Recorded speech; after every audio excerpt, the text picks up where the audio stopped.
Hey, my name is Matt, and as a game developer, I've got a lot of thoughts on NVIDIA's DLSS 5 announcement. So this has been a bit of a controversial topic, and justifiably so, because it appears to introduce generative AI to the DLSS 5 tech stack. And I thought that my perspective might be interesting because even though I'm not creating cutting-edge graphics or high-fidelity demos that people can check out, I'm just an indie developer who's trying his best to kind of bridge the gap to the AAA pipeline, but I'm not quite here yet where I'm making this sort of graphical leap for photorealism. Yeah, even though I'm not at that stage, I think that this technology still trickles down to me, especially because I have access to DLSS 2 and 3 in Unreal and Unity, and this kind of matters for optimizing games on lower end hardware. So that's typically the goal of what DLSS tries to do as a technology. But DLSS 5 is a bit different because it seems like it's not just taking what's already there and trying to present it in a higher resolution, but actually add more details or change what the underlying scene is before it's presented to you. And they didn't really avoid saying the term generative AI because they have it here in a quote. But I think a lot of people were confused over what's really happening behind the scenes. Thanks to this conversation that Daniel Owen had with an NVIDIA representative, we can see that yes, DLSS 5 takes a 2D frame plus motion vectors as input, which essentially confirms that, yeah, they're just taking a screenshot of what the game is and then trying to run that through a generative AI algorithm that outputs something that the AI thinks is going to be more realistic. So this is a great video. It's called NVIDIA Answers My DLSS 5 Questions. You should go check it out. It's got a lot of insight into what NVIDIA's stance is on this, what their thoughts are and what their goals are, and kind of how it works more precisely and what controls developers have. But in summary, it seems like developers don't have many controls. It's just whether DLSS 5 is on or off, or how much it's on or off, and what the color grading is for the scene, which doesn't really offer much artistic control. So why does that matter? It matters because when you get this final image that they show off here, the developer isn't really in control of all of the precise pixel placements or anything really. It's at the whim of the generative AI algorithm. And if you don't know what that means, it might not sound like that big of a deal, but the problem is, besides the ethics, of course, you can't really determine what it's going to give you beforehand. So one player's experience could be vastly different from another. And I've heard a lot of takes on this, and it almost doesn't matter how good or how realistic it looks, because that's not really what's in question at times. It's more a question of, does the artist really want this? Or can the artist define a consistent experience for you? And then on top of that, there's also the problem of how they got this training data to be able to have the AI determine what it should show you at any particular point. Like, is it really showing you this character, or is it showing you an amalgamation of models that were taken from stock photos or from the internet? And did they have the license to be able to use those and feed that into their algorithm? I wanted to cover why I think this technology can have limitations that you might not be expecting. So the big thing that's talked about is the fact that Grace's face changes in this example. You can see that her lips kind of become more red, more full. Her cheek here becomes a little bit more indented. It almost seems like there's more blush added. We have perhaps more clear eyeshadow. The eyebrows are a little bit more full. And this is not just a consequence of what the lighting is doing. This is changing the underlying materials and details that are rendered to you.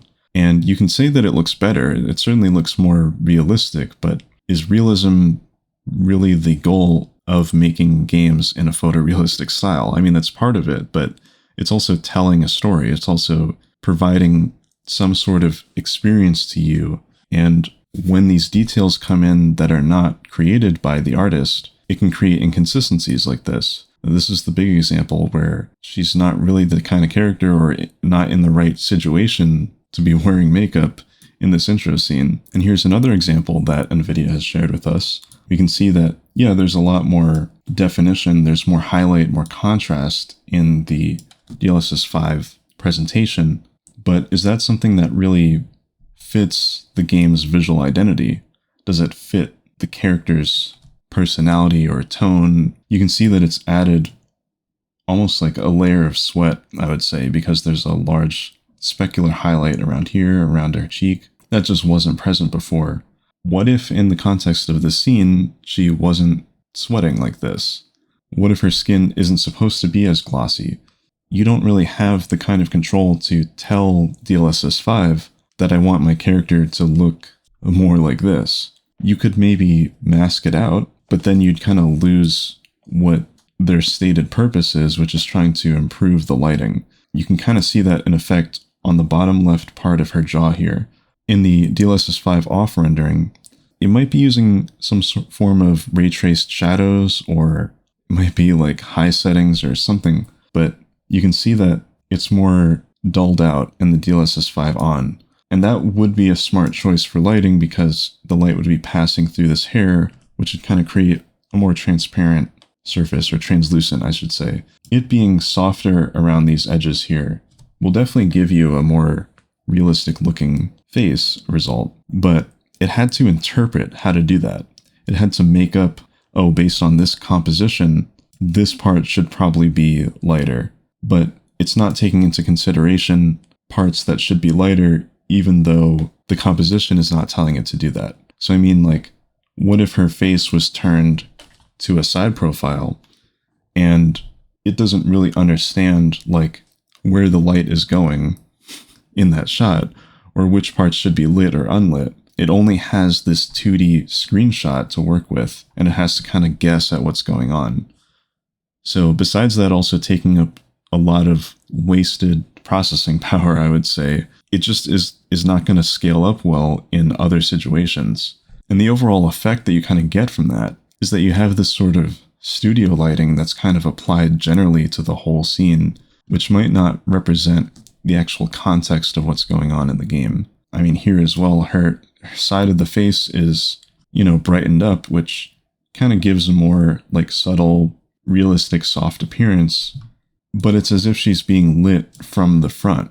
And that's because all of the stock photos that have been taken to kind of create this algorithm usually have like the most picture perfect lighting of face models standing in front of the camera with like studio fill lights just illuminating everything so that you can see every detail, and that's going to be a problem.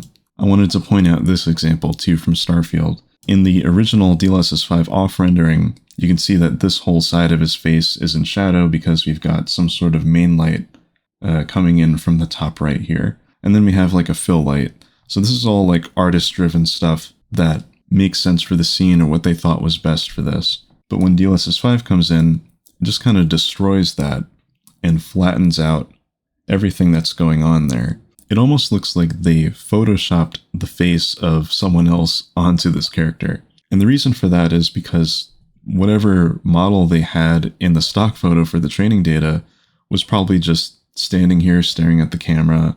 There's so much detail that you can see, whereas in here it's kind of washed out by just like the lighting. Due to the way that like normal maps work, you're not going to see all of these creases when something is in shadow, but you do here, even though you shouldn't necessarily be full of creases. I want to point out this too from Hogwarts Legacy. So this is, I would say, a more flat image than what we're given here. Obviously, the specular highlight is strong. The shadows are darker. We have a lot more detail in the face, but it looks like the character has changed because of it. I know from the context of this game that you're playing as, I think, a fifth-year student in Hogwarts. So this is like a teenager. But when all of the AI comes along and adds in wrinkles and details that it thinks are there, it looks like the character's aged up by like 20 years, which doesn't match what the presentation should be. You can argue that it looks more realistic, but it's like taking a sledgehammer to the intent behind what the geometry is trying to convey. Now, there might be a time in the future where we have more controls, like some sort of prompt where we can kind of tell DLSS 5 to take into account these specific story considerations. Like maybe I could type into the prompt like, make sure this character stays a teenager and you don't add wrinkles to him. But how far is that really going to last? Like at some point, you're going to need to type out a whole lot for very specific situations, and it might not hold up for everything. You might have two characters that look very similar, and DLSS 5 wouldn't be able to tell them apart, but you know that they should be different. So writing a prompt for one of those characters is going to ultimately affect the other. You might have some sort of masking tool that says like, okay, for this part of the scene, DLSS 5 should treat it this way, or for this part, it should treat it a different way. But now we're just kind of getting into the territory of trying to work this automated thing into giving you a good result when you could just make the result. And that's not to say that it's super easy to create highly detailed characters if that's what you're going for. DLSS 5 could help you bridge that gap a lot quicker, but you're doing so at the cost of consistency. And I would argue that's ultimately a bad thing for the industry, because games are not just short clips that people look at or scroll through on TikTok. They are consistent experiences that have to last, dozens, maybe even hundreds of hours. It's so much more important that players get what you're trying to convey than to just have like some sort of cool looking imagery that they looked at for a couple of seconds and went, wow, a computer made that. So that's kind of like a fundamental difference in ideology here for game development. It's not really about the final result necessarily. It's about how you get there and what is the player's role in it, or what is the artist's role in it.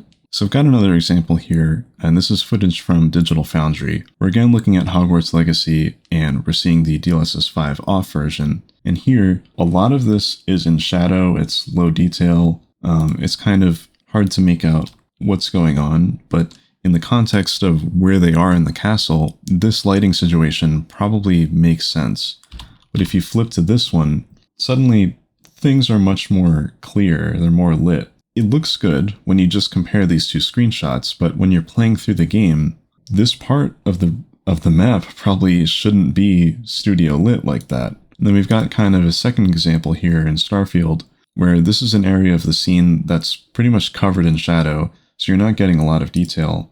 And DLSS 5 comes along and just applies studio lighting to that so that you get more detail. And yeah, it looks more realistic for sure, but I don't know if it's really the right call for this kind of situation. Because if you're walking through a scene that's lit and you go into a dark area, well, you kind of expect it to be in shadow. But if you walk into a dark area and then suddenly it's lit like this, you're kind of ending up with a more flat experience because you're not getting into those like heavily shadowed crevices that you might find in traditional rendering. DLSS 5 is always going to try and choose lighting conditions that add the most detail. That's kind of like the downside of generative AI and it trying to apply what it thinks is photorealistic to an image that you give it. Basically, it's like the AI doesn't know when to shut up. It doesn't know when to hold back, when to keep areas low fidelity or to keep them in shadow, to reduce the amount of detail. It only knows how to bring out detail and maximize and like give you that like perfect model yassification, as people call it.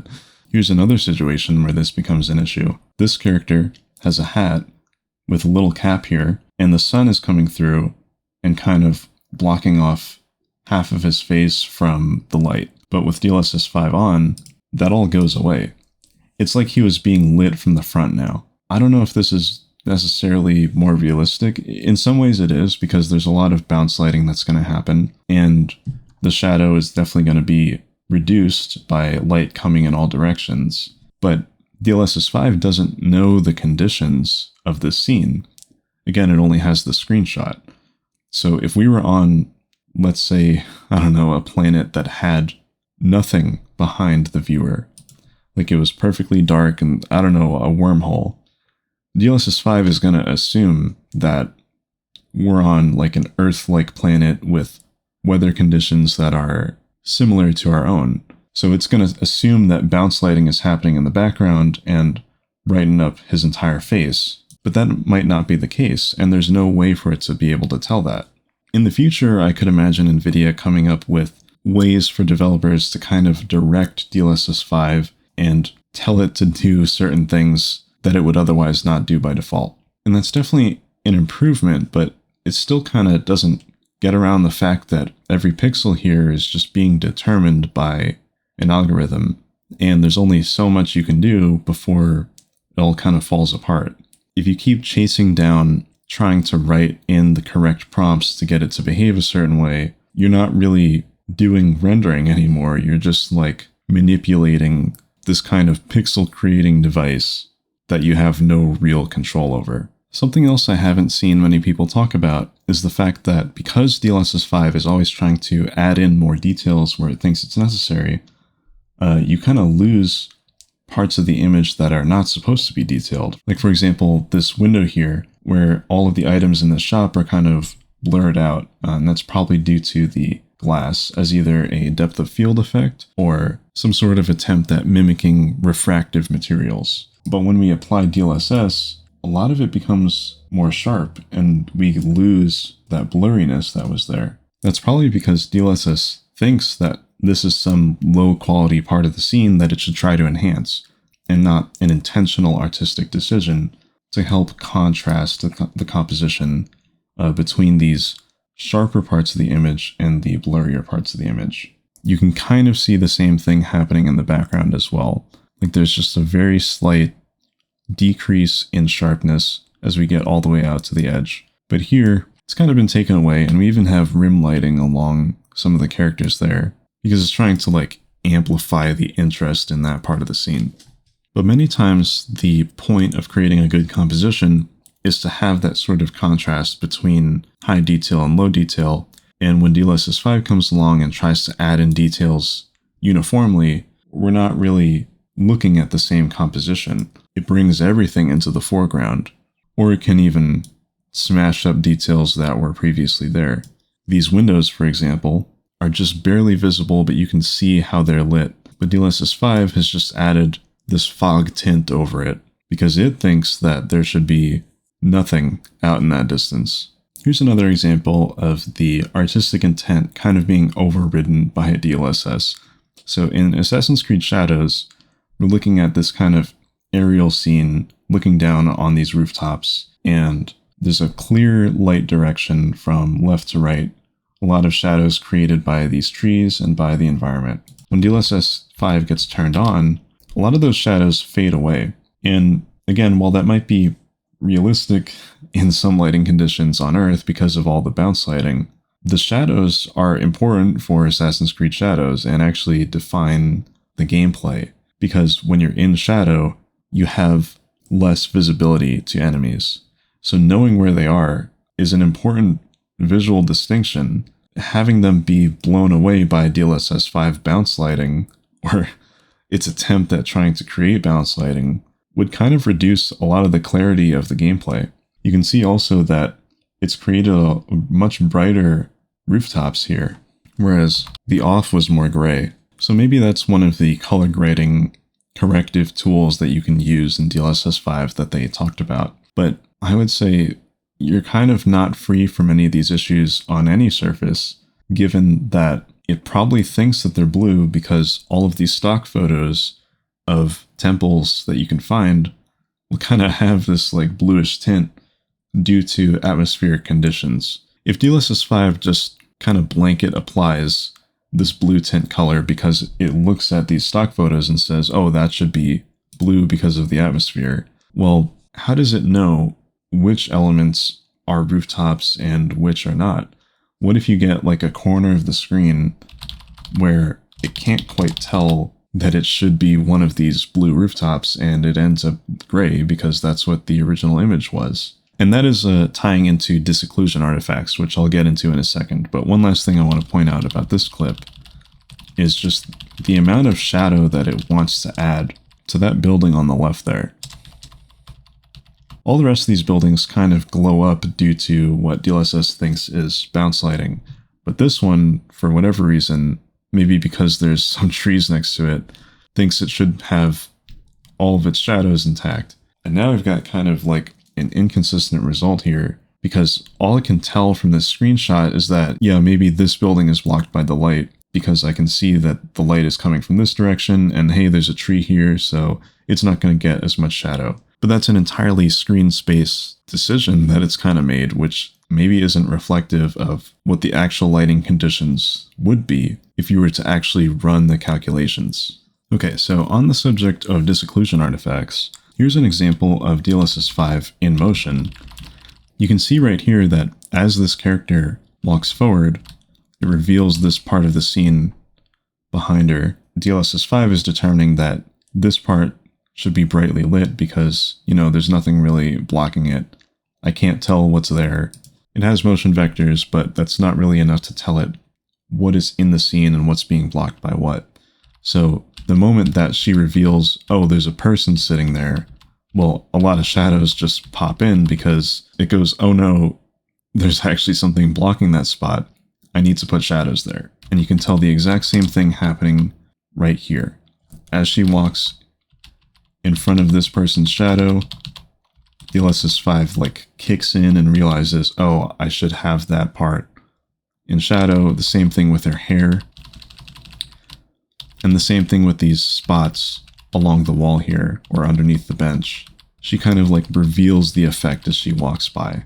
And this is a classic screen space artifact. You're probably familiar with it when it comes to screen space reflections. In that situation, a character or some object blocking a part of the screen is going to stop reflections from appearing because it can't copy that part and paste it onto the reflective surface because it was just never rendered in the first place. So a similar problem happens here, but instead of like parts of the scene not being rendered to be copied, it's parts of the scene are not rendered, and then the AI can't tell what's happening because those parts are not visible. So it's quite telling that a lot of the examples that they show are of static characters or static frames and not images with a lot of motion or disocclusion that could happen, because it would kind of reveal the flaws of this approach. And you can make an argument that like, yeah, but we still live with screen space reflections and it's kind of fine if you don't squint, like this result is still better than having none of it applied. To that I would say it's kind of antithetical to the way that we've been trying to get away from screen space for, I don't know, the past 5-8 years or so. This is something that Alex brought up in this Digital Foundry video where they do like a Q&A discussing the video that they made before this. And I really appreciate some of his insight here because the goal of ray tracing is to improve the consistency even when things are not on screen. So for us to kind of revert back to that old way where we need things on screen in order to get more information about the lighting conditions, it's just not going to hold up when you compare it to something like ray tracing that's always going to give you a precise result no matter where you are or what the lighting conditions are. So all of that was pretty much discussing what the flaws are technically with that sort of approach, but there's also a kind of like ethical or artist intent concern that should be happening here, because previous iterations of DLSS, I think, are very good pieces of technology that we kind of need nowadays to be able to run higher end graphics on modern video cards. And I've thought a lot about why this is so different from everything that came before. Why is DLSS 5 different than DLSS 3, for example? And I think it's because the goal of DLSS 5 is not just to present the original image in a higher quality way, but to actually replace the original image with some result that it thinks is higher quality. And that's a subtle difference, but when you have like an upscaler that takes an underlying image and tries to determine what it is between those pixels that it finds, you can create a much more accurate and much more authentic result and present that to the user, as opposed to taking a screenshot and then asking AI, how do I make this better?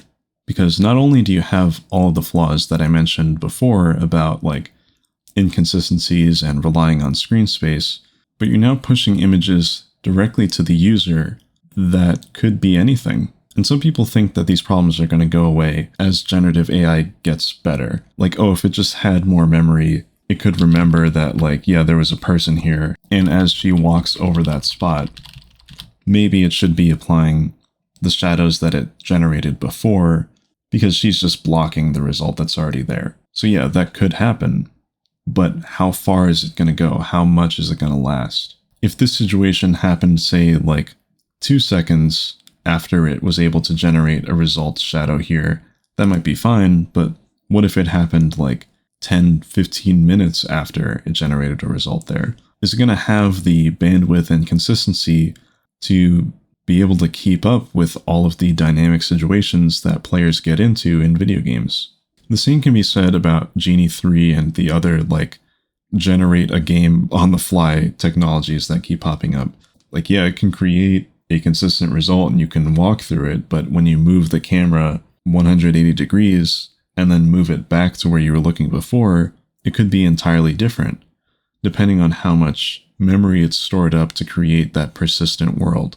If you walk away for a couple minutes and then walk back, well then, whatever memory they try to introduce into it is going to run out, and you're going to have a completely different landscape that you're walking through.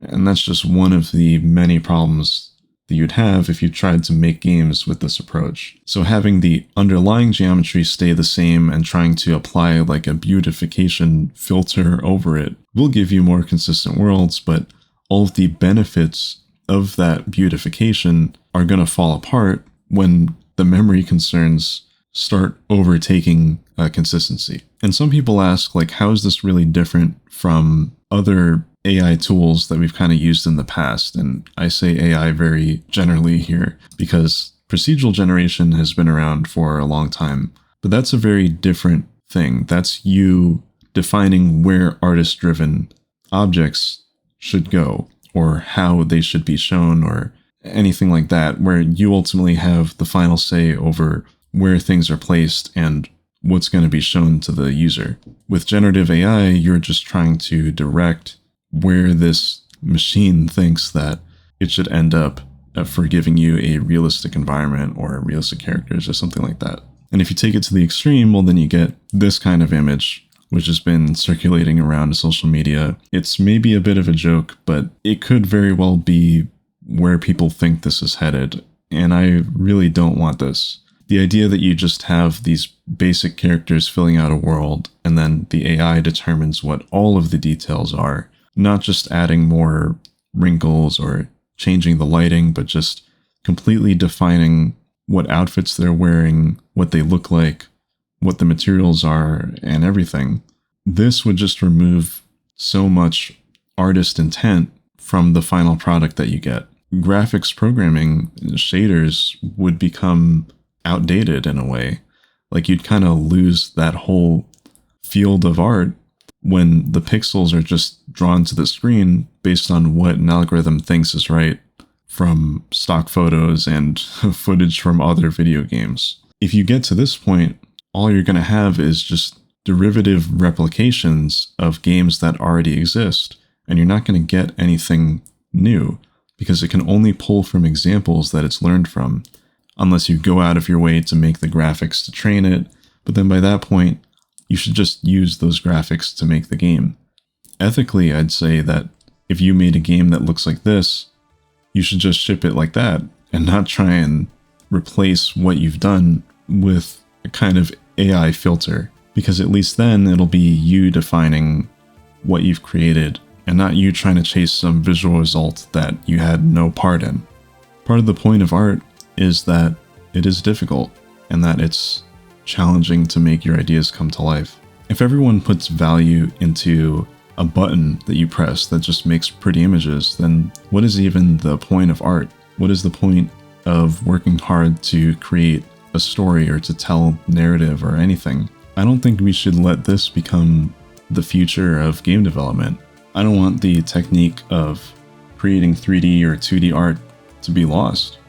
I value much more the creativity of human expression over the pixels that an AI puts together and presents to me. and you should too. The irony is that this top image, which is supposed to represent the human-made part of all this, was generated with Google. So whoever made this meme couldn't even be bothered to put together a 3D scene, and I think this demonstrates why we need to value real artists and the work that goes into 3D rendering. Because if we didn't have people making 3D graphics that are unique, then there wouldn't be any training data for DLSS 5 to build from. So my closing thought here is, let's not even worry about like what DLSS 5 is good or bad at or what result it gives.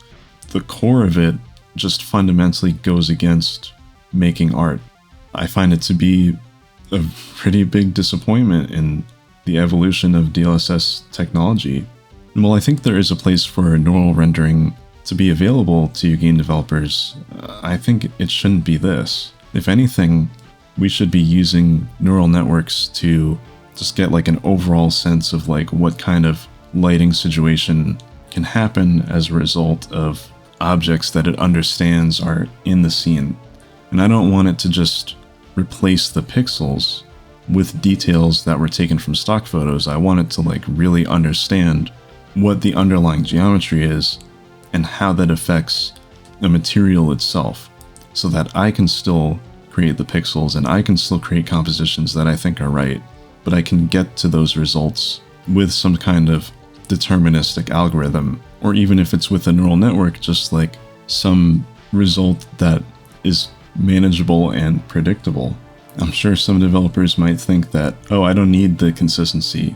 I don't need to have this scene render in the same way every time. And that's fair enough, but I would argue that you should prioritize that. You should worry about what players see and what kind of message you're giving to them.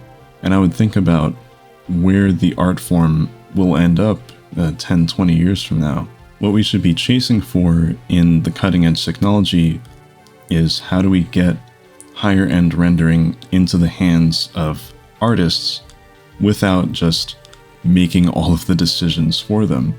Because that's what generative AI is going to do. It's going to just output stock model photos that it's been trained on. There is kind of no point in you doing anything, because anyone can just press a button and get stock model photos output onto your game. So I would just say, like, reconsider what you're really after. If you're a game developer, it should be to either tell a story or give an experience to the player, create something that's fun. And as long as you've created it with your own skills or by paying artists, that result is going to be so much better than just having an algorithm determine what your game should look like. So I've rambled on long enough. Those are my thoughts. I hope you found them interesting. And thank you so much for listening. I'll see you next time. Thanks for playing.